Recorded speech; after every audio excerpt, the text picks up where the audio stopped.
You know, several years ago, I was in New York City autographing the first book that I had written. And while sitting there autographing books, a demented black woman came up.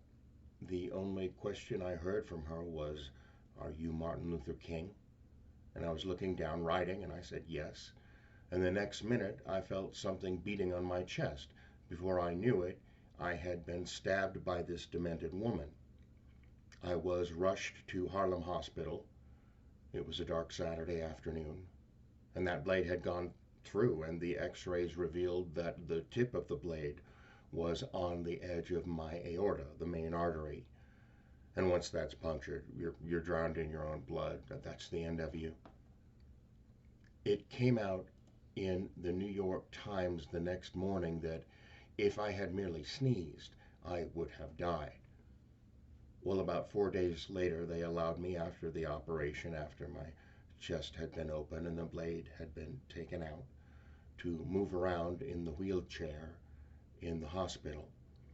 They allowed me to read some of the mail that had come in, and from all over the United States and the world. Kind letters came in. I read a few, but one of them I will never forget. I had received one from the president and the vice president. I've forgotten what those telegrams said. I'd received a visit and a letter from the governor of New York, but I've forgotten what that letter said. But there was another letter that came from a little girl, a young girl who was a student at the White Plains High School. And I looked at that letter, and I'll never forget it.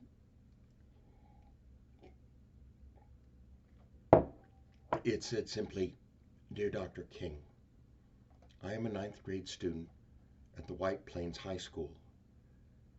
And she said, "While it should not matter, I would like to mention that I'm a white girl.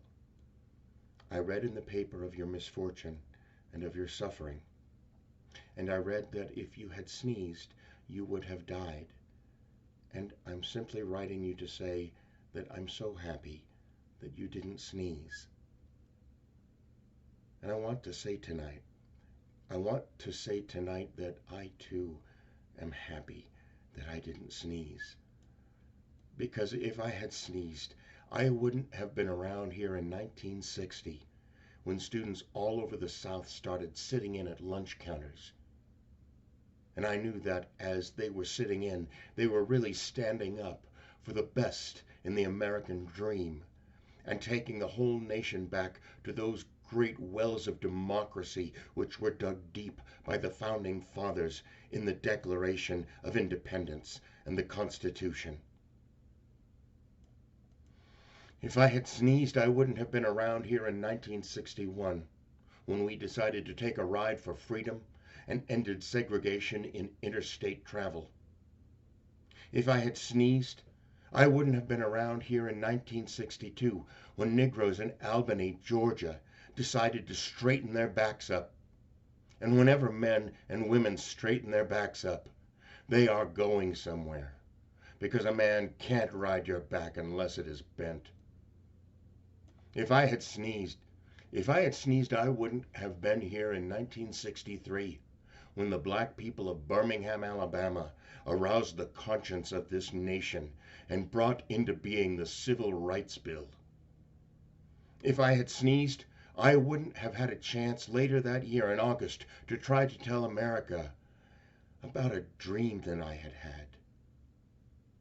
If I had sneezed, I wouldn't have been down in Selma, Alabama to see the great movement there. If I had sneezed, I wouldn't have been in Memphis to see a community rally around those brothers and sisters who are suffering. I'm so happy that I didn't sneeze. And they were telling me, "No, it doesn't matter now. It really doesn't matter what happens now." I left Atlanta this morning, and as we got started on the plane, there were 6 of us. The pilot said over the public address system, "We are sorry for the delay, but we have Dr. Martin Luther King on the plane, and to be sure that all of the bags were checked, and to be sure that nothing would be wrong with on the plane, We had to check out everything carefully, and we've had the plane protected and guarded all night.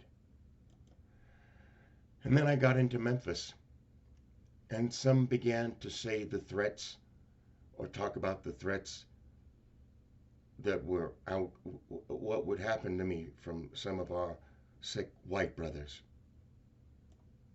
Well, I don't know what will happen now. We've got some difficult days ahead, but it really doesn't matter with me now because I've been to the mountaintop and I don't mind. Like anybody, I would like to live a long life. Longevity has its place, but I'm not concerned about that now. I just want to do God's will, and He's allowed me to go up to the mountain. And I've looked over, and I've seen the promised land. I may not get there with you, but I want you to know tonight that we, as a people, will get to the promised land. And I'm so happy tonight. I'm not worried about anything. I'm not fearing any man. Mine eyes have seen the glory of the coming of the Lord.